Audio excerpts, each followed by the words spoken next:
Hello students. तो अब हम पढ़ते हैं अगला टॉपिक जो कि हमारा dipole in a uniform electric field. ठीक है, मतलब एक डाइपोल है जिसको एक यूनिफॉर्म इलेक्ट्रिक फील्ड में रखा गया है, तो उसके ऊपर क्या क्या फोर्सेस लगेंगे या फिर क्या होगा उसको पढ़ते हैं। तो सबसे पहले डाइपोल बना लेते हैं अपना हम। हमारा ये रहा डाइपोल, जिसमें एक माइनस क्यू चार्ज हुआ करता था और 2a डिस्टेंस पे एक प्लस क्यू चार्ज हुआ करता था। इसकी डिस्टेंस थी 2a। ठीक है, ये हो गया हमारा सिंपल सा डाइपोल जिसका सेंटर था O। अब हम सपोज करते हैं कि हमने यहाँ पे एक यूनिफॉर्म इलेक्ट्रिक फील्ड ई को प्लेस कर दिया है। ठीक है, ये हो गया हमारा इलेक्ट्रिक फील्ड। ठीक है, अब इस इलेक्ट्रिक फील्ड के द्वारा होगा क्या, आपको पता है इलेक्ट्रिक फील्ड किसी भी चार्ज पे फोर्स लगाती है, जिसको कैसे देखते थे, फोर्स इक्वल टू होता था हमारा क्यू ई। ये हमारा फार्मूला हुआ करता था। ठीक है, तो यहाँ पे देखिए माइनस क्यू वाले चार्ज पे भी फोर्स लगेगी, प्लस क्यू वाले चार्ज पे भी फोर्स लगेगी। अब हमने बताया कि इलेक्ट्रिक फील्ड यूनिफॉर्म है, मतलब इलेक्ट्रिक फील्ड लाइंस ऐसे ऐसे पैरेलल गई हैं, तो दोनों जगह पे इलेक्ट्रिक फील्ड बराबर है हमारी। ठीक है, तो जो माइनस क्यू पे फोर्स लगेगा वो हो जाएगा F on minus q equal to minus q E, and F on plus q equal to हो जाएगा प्लस क्यू ई। अब देखिए इन दोनों का मैग्नीट्यूड क्या है, मैग्नीट्यूड है इक्वल है। क्यों, क्यू ई। ठीक है, दोनों मैग्नीट्यूड इक्वल है, लेकिन डायरेक्शंस देख लेते हैं। डायरेक्शंस कैसे पता करते थे, अगर प्लस क्यू पे चार्ज है, इलेक्ट्रिक फील्ड के अलॉन्ग अगर फोर्स लग रही है तो वो जाएगा आपका इस डायरेक्शन में, और जो आपका माइनस क्यू है वो जाएगा इस डायरेक्शन में। तो इस हिसाब से इसका डायरेक्शन जो हो गया वो हो गया अपोजिट। अब एक ख़ास चीज़ ये होती है कि अगर कोई भी वेक्टर अगर इक्वल एंड अपोजिट होंगे तो उनका नेट हो जाएगा ज़ीरो। तो मतलब इस पर नेट फोर्स कितना हो गई, net force on dipole in uniform electric field is equal to zero. लेकिन नेट फोर्स जीरो होने के बावजूद एक इसमें चीज़ हम देख रहे हैं कि दोनों जो फोर्सेज हैं वो सेम जगह पर नहीं लग रही हैं, वो लग रही हैं कुछ डिस्टेंस अपार्ट पे। ठीक है, अलग अलग पॉइंट पे लग रही हैं। एक फोर्स आपकी लग रही है यहाँ पे, एक फोर्स आपकी लग रही है यहाँ पे। ठीक है, एक फोर्स यहाँ पे, एक फोर्स यहाँ पे। तो नेट फोर्स तो जीरो हो गया, लेकिन अगर कोई एक पॉइंट के अलॉन्ग दो फोर्सेज लगती हैं तो वहाँ पे टॉर्क होता है। ठीक है, टॉर्क क्या होता है, टॉर्क होता है ऐसी एक फोर्स जो कि which tend to cause rotation around an axis. मतलब torque equal to force which tend to cause rotation around an axis. मतलब एक एक्सिस के अलाउंग जो रोटेशन कॉज करे वो फोर्स जो होती है उसे टॉर्क बोलते हैं। वो कपल फोर्स होती है, तो वो दो फोर्सेस से मिलके बनती है। तो देखिए आपका एक फोर्स इधर हो गया, एक फोर्स इधर हो गया, दोनों अपोजिट हो गए, और यहाँ पे आपका एक्सिस का सेंटर ये हो गया, तो इसके अलाउंग ये रोटेशन कॉज करेगी, तो इसको बोलते हैं टॉर्क होता है। ठीक है, इसे ट्विस्टिंग या फिर टर्निंग फोर्स भी बोलते हैं। ठीक है, ये हो गया आपका टॉर्क। अब देखिए इसका रूल क्या कहता है, टॉर्क का रूल होता है कि when net force is zero, torque is independent of origin and its magnitude is equal to magnitude of each force multiplied by arm of couple. Means when net force is zero, torque is independent of its origin, independent of origin, मतलब ये origin पे depend नहीं करता, and its magnitude is equal to, its magnitude is equal to, मतलब इसकी value कितनी होती है, magnitude of each force, magnitude of each force multiplied by arm of couple. देखिए अब यहाँ पे खास बात है आर्म ऑफ कपल। अगर आपने टॉर्क चैप्टर पढ़ा होगा तो उसमें होता है आर्म ऑफ कपल होता क्या, ये होती है परपेंडिकुलर डिस्टेंस। परपेंडिकुलर डिस्टेंस किसके किसके बीच में, distance between two anti parallel forces. ठीक है, ये दो एंटी पैरेलल फोर्सेस के बीच में परपेंडिकुलर डिस्टेंस होती है। तो देखिए एंटी पैरेलल फोर्सेस हमारे पास कौन कौन सी हैं, एक इधर माइनस क्यू ई फोर्स इधर लग रही है, एक प्लस क्यू ई फोर्स इधर लग रही है, तो दोनों एंटी पैरेलल हो गए, डायरेक्शन अपोजिट है, तो इनके बीच की परपेंडिकुलर डिस्टेंस, मतलब कि हमको ये डिस्टेंस चाहिए, इस डिस्टेंस की बात कर रहा है ये, ना कि ये तो आपका 2a है ही, लेकिन तो ये परपेंडिकुलर डिस्टेंस नहीं है। परपेंडिकुलर डिस्टेंस हुआ आपका ये, इस डिस्टेंस की बात कर रहा है वो।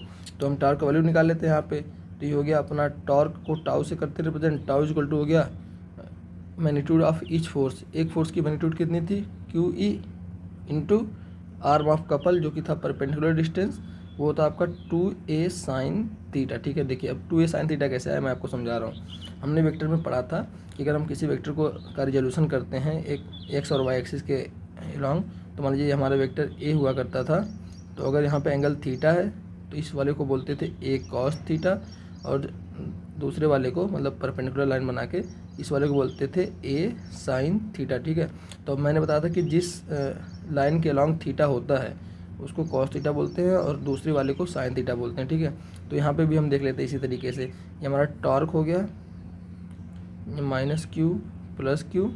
ठीक है, हमने एक ऐसे ट्रायंगल यहाँ पे बना लिया, ट्रायंगल बना लिया। अब हमारे पास देखिए ओरिजिन के लॉन्ग यहाँ पे एंगल क्या था, इसको थीटा लिया था हमने। ठीक है, अब ये थीटा फिर आपका कहाँ पे आएगा, इस थीटा को आप ले आइए, ये भी थीटा ही होगा या फिर ये भी थीटा ही होगा। ठीक है, तो इसको अगर रिजोल्यूशन इसका करेंगे हम तो कैसे करेंगे, ये हमारा ऐसे हो गया।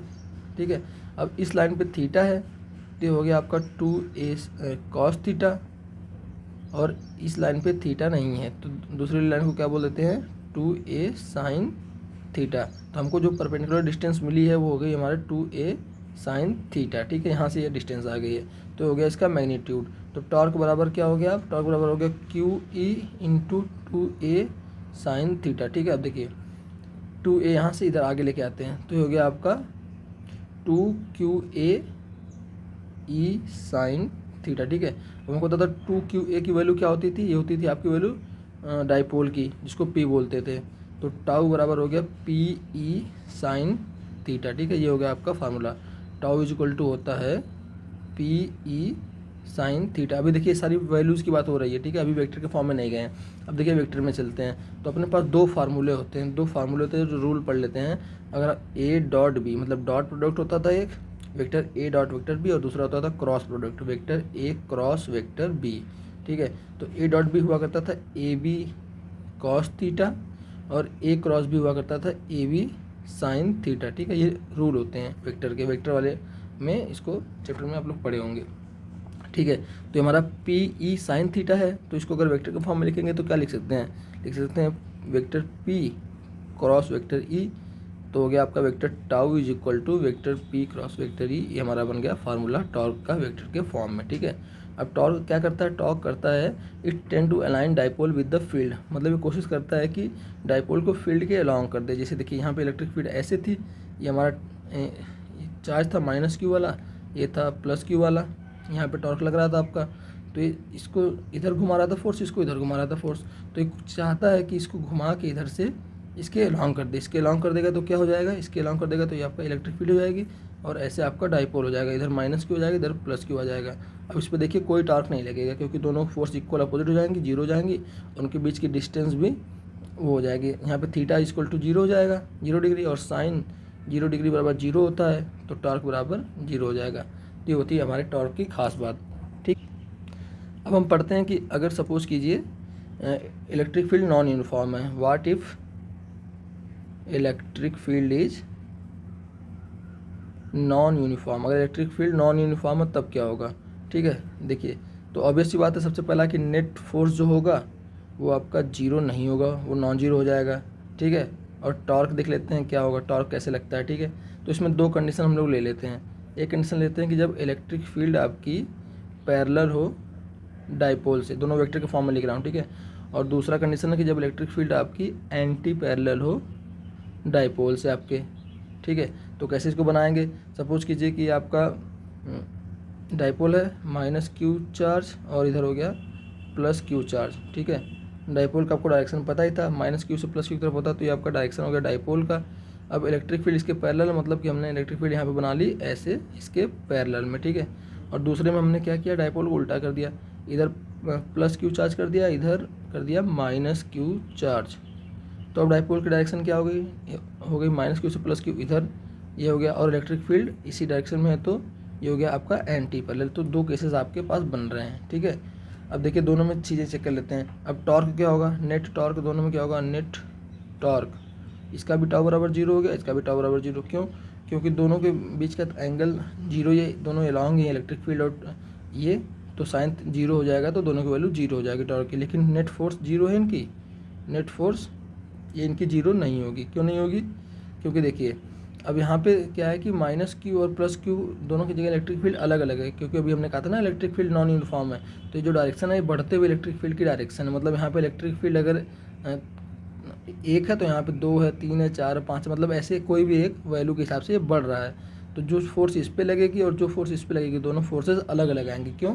क्योंकि इलेक्ट्रिक फील्ड नॉन यूनिफॉर्म है और फोर्सेज इलेक्ट्रिक फील्ड बढ़ रही है। ठीक है, तो अब फोर्स की डायरेक्शन कैसे निकालेंगे? एकदम सिंपल सी बात है, देख लेते हैं यहाँ पे कौन सी फोर्स लगेगी और यहाँ पे कौन सी फोर्स लगेगी, दोनों डायरेक्शन निकालेंगे और मैग्नीट्यूड के हिसाब से फिर वेक्टर के एडिशन सब्सट्रैक्शन से देख लेंगे। तो देखिए इस माइनस क्यू पे जो फोर्स लगेगी आपकी, वो तो उसका तो डायरेक्शन सिंपल सी बात है कि इलेक्ट्रिक फील्ड के अपोजिट में लगेगा, तो इधर हो जाएगा। और इस प्लस क्यू वाले पे जो फोर्स लगेगी वो आपकी इधर हो जाएगी। लेकिन देखिए यहाँ पे जो ई होगा, मतलब फोर्स बराबर क्यू ई होता है ना, F equal to Q E, तो जो यहाँ पे ई होगा वो ज़्यादा होगा, तो ये जो ये वाली फोर्स है वो ज़्यादा हो जाएगी। तो इसका नेट जो फोर्स की डायरेक्शन होगी, नेट फोर्स की डायरेक्शन हो जाएगी वो इस तरफ हो जाएगी।